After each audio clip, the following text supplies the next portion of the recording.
সমস্ত সারা ভারতবর্ষের স্কুলের ছাত্রদের পঠন পাঠন তার পরিস্থিতি নিয়ে যে তথ্য সামনে এসেছে তাতে পশ্চিমবঙ্গ এত পিছিয়ে যে অষ্টম শ্রেণীর পরে নবম দশমে শতকরা 12 জন ছেলে হারিয়ে যাচ্ছে।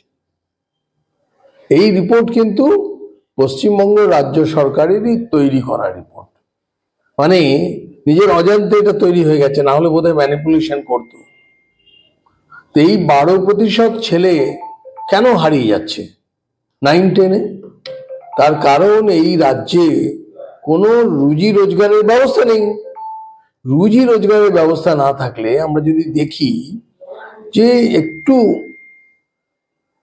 অঞ্চল গঞ্জে সেখানে পর্যন্ত এই 15-16 বছরের ছেলেরা লোকের দোকানে কাজ করছে, কোনো মিস্ত্রির সঙ্গে যোগানদার হিসেবে কাজ করছে। এর জন্য সম্পূর্ণ দায়ী পশ্চিমবঙ্গের সরকার।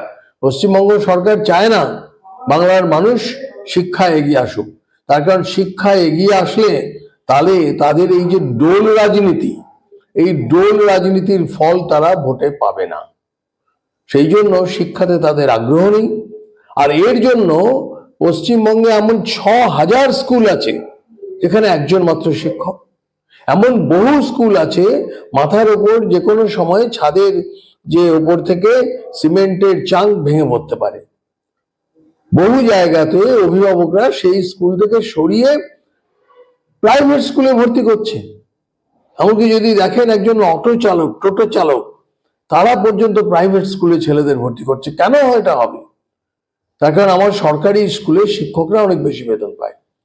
তার একমাত্র কারণ হচ্ছে রাজ্য সরকারের এই আর্থিক দুর্বলতা আর সম্পূর্ণভাবে অনীহা শিক্ষার প্রতি।